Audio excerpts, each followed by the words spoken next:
Evil Geniuses have shocked the Valorant world by going from America's punching bag to the best team in the region. But how did they do it? EG's crazy ascent has got a lot of people pointing towards roster moves and eccentric strategies as their keys to victory. Luckily, we have a unique opportunity to watch EG play the same map against the same opponent less than 2 months apart to see what actually happened.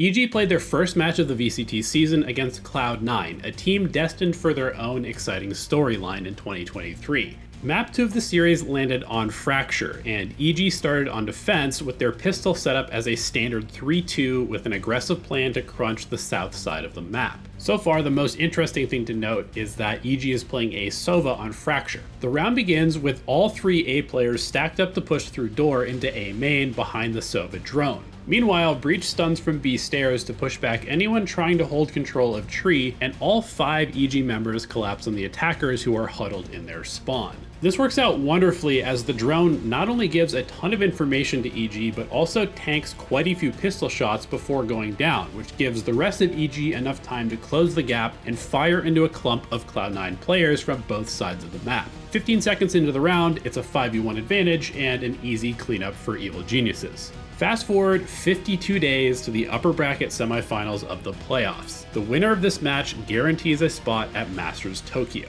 EG's roster looks a little different, but their pistol setup is the exact same as the last time these two teams played. It's a pretty ballsy call, and this time Cloud9 is the aggressor as they immediately stun ropes to set up for a rush through the door into sand. There's no time for a drone as EG is forced to meet Cloud9 at the door, and the teams trade 2 for 2. It looks like Cloud9 is about to overwhelm the smaller numbers on the A site, but at that moment, Ethan's Breach gets in range for a stun from Tree that perfectly lines up with the A main corridor. It stuns all 3 remaining Cloud9 players, allowing for a re-swing from Calm, and the flanking EG players are eventually able to run down the fleeing Brimstone to close out the round. Same strategy, same result for EG. We're gonna hop back to week 1 to look at round 2, where EG comes in with a full buy and another 3-2 setup, this time with the Raze at A and the KJ over on the B site to stop a stairs rush. Sova darts the north side of the map and then goes to float in spawn where he can easily rotate to either site. A Cloud9 player is noted outside of A halls as well, and EG also drops a smoke at B main to better defend the choke point. At this point, Cloud9 goes quiet and walks 2 players through underpass to arcade. As they set up for a B split, Cloud9 throws their Skydog into A main to hold Evil Genius's attention while they hit the B site. Let's pause here to quickly look at the positioning of the EG players. 3 of them are still holding control of A, Brimstone is tucked into Canteen preparing to re-smoke B main, and KJ is pretty isolated up in tower. Cloud9 baits Killjoy to peek arcade by grabbing the orb, and Boostio gets a paint shells in the face. BCJ finishes smoking B main in response, but Cloud9 have already played this moment aggressively and are past the angle that BCJ can see into arcade. Boostio is now stuck in tower at half health, and Cloud9 uses this cool smoke to cover themselves from Canteen as they push EG's B main smoke. The smoke draws Boostio's attention towards A main away from ropes for just a second, and Cloud9 hits the perfect timing to backstab him from arcade. Now things get pretty sketchy because Cloud9 has control of the B site, but they're afraid of the better weapons, so they don't rush to secure the plant. Instead, Cloud9 decides to double back towards A. During the chaos at B site, EG's A players have rotated to help by sending 2 players through spawn and 1 player through the south side of the map. It's worth noting that the standard response to B stairs pressure on Fracture from basically every team is for 1 player to rotate from A through spawn and for 2 players to double flank through south side. We're about to see why this distinction matters as Jagamo gets run over by 3 Cloud9 players. This is a huge problem for EG because they have now lost all control of the A side of the map, resulting in both Sova and Brimstone running back to try and beat Cloud9 to the site. This allows Cloud9 to once again shift their attention to B and get the spike planted without much resistance. From here, they're able to run the clock down and trade out to flip the economy and steal EG's control of the half. Let's jump forward again 52 days to their meeting in playoffs to see what Evil Geniuses learned from their mistakes.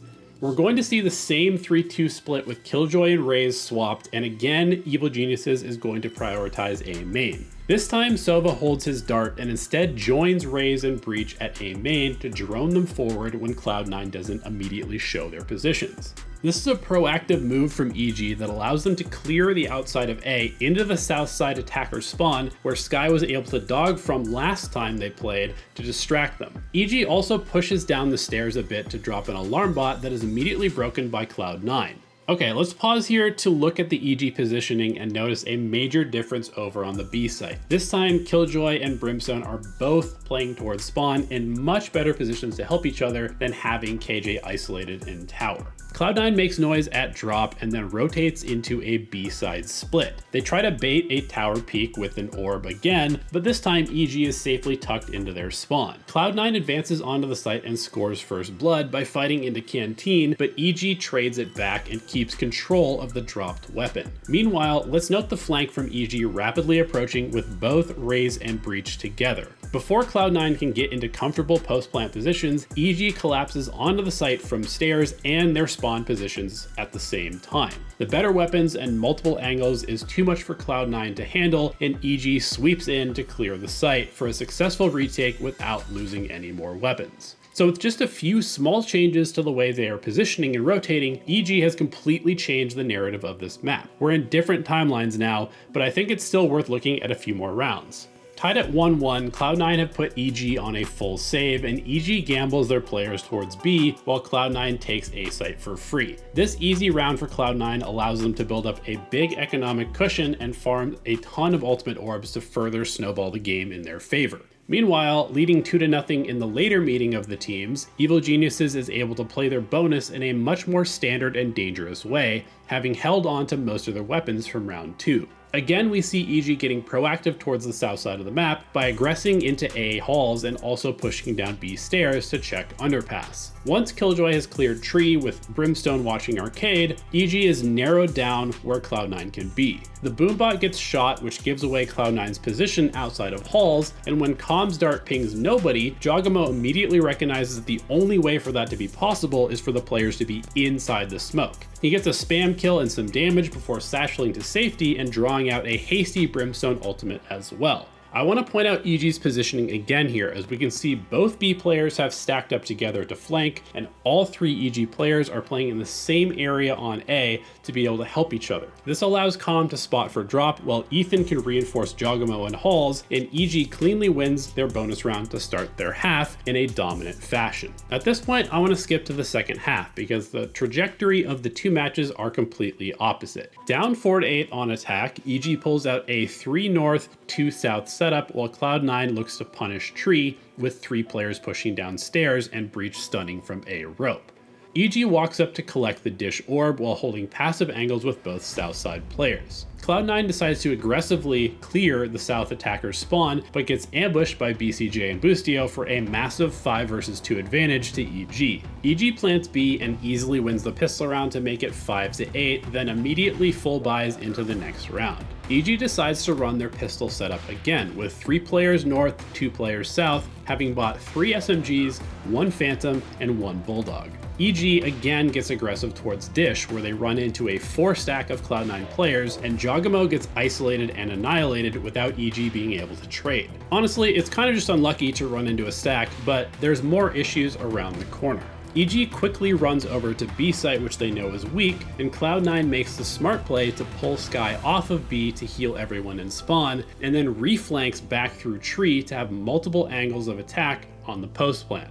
EG meanwhile hunkers 2 players down in tower and lets both of their rifle holders try to defend the longer angles on the flank. The problem here is how isolated both Boostio and Calm are in these positions. This becomes an even bigger issue when Cloud9 drops these smokes to further isolate Boostio on stairs, then runs him down and steals the Phantom. EG's other rifle is also smoked off from arcade and can't help, so Cloud9 is able to flood the site and simply overwhelms EG with bigger numbers. This once again crushes EG's economy and leads to a string of rounds that puts EG so far behind that even though they're able to mount a comeback later on, Cloud9 can simply outlast them in the race to map point. Now let's look at EG's attack 2 months later. Up 8-4, EG starts with 3 players towards tree, Brimstone watching A main, and Killjoy holding the entire north side of the map with their turret. As the barriers drop, EG pushes Cloud9 away from stairs and nearly finds a utility kill on Jake's Brimstone. Instead of committing to sight, EG slows the round down to let Cloud9 overthink things and decides to quietly walk into Arcade. Because EG hasn't created any pressure towards A halls or drop though, Cloud9 is able to stack 4 players around B site and scores first blood as EG try to contact the site. Jake then makes a big mistake by peeking for information while low, and this allows EG to equalize numbers and freely take tower and the site. This proves to be the crucial mistake of the round because from here it's pretty much a chaotic pistol fight as both teams trade bodies down to a 2v1. With the spike planted, Ethan has the stronger position and is able to play the spike perfectly to clutch the round. Now up 9-4, Evil Geniuses decides to run their pistol back with Killjoy alone north side, Brimstone outside of A, and 3 players pressuring B stairs. They have also bought 3 SMGs, 1 Phantom, and this time a Guardian, which is the preferred round 2 weapon of Demon 1. The big difference between this round and the second attack round in the first match is the placement of the 2 rifles in my opinion. In match 1, EG has 1 rifle with their core of 3 players on the north side and 1 with their 2 players on the south side. As the round plays out, they then let those rifles isolate themselves and get picked off. So let's go ahead and see if EG has learned anything since then. EG has both rifles on the south side of the map to start the round, and just like in the pistol, immediately pressures B stairs. Instead of rushing the site, they decide to hold position and let Cloud9 peek into them, which happens almost immediately. Ethan and Boostio both find kills, and Demon 1 rotates to group with EG's core on the stairs. Though Boostio does die alone in Arcade, he only gives up a Spectre, and as Calm plants the spike for EG, both rifles group up on the stairs to fight together. Without flank pressure or weapon upgrades, Cloud9 gets chipped down and finished off at long range, while EG is able to keep 4 alive into their bonus round. And even though Cloud9 does win that next bonus round pretty cleanly, EG has built themselves such a big lead in rounds as well as the weapon and ultimate economies that they're able to easily close out the map and secure their spot at Masters Tokyo. Everyone loves to point to one hero stepping in to save the day as the reason for a team's change in fortune, but this is the story of an entire team fixing their mistakes and creating fundamentally stronger strategies to unlock their true potential. Oh, and just like any good anime training arc, there was a bit of magical luck involved too.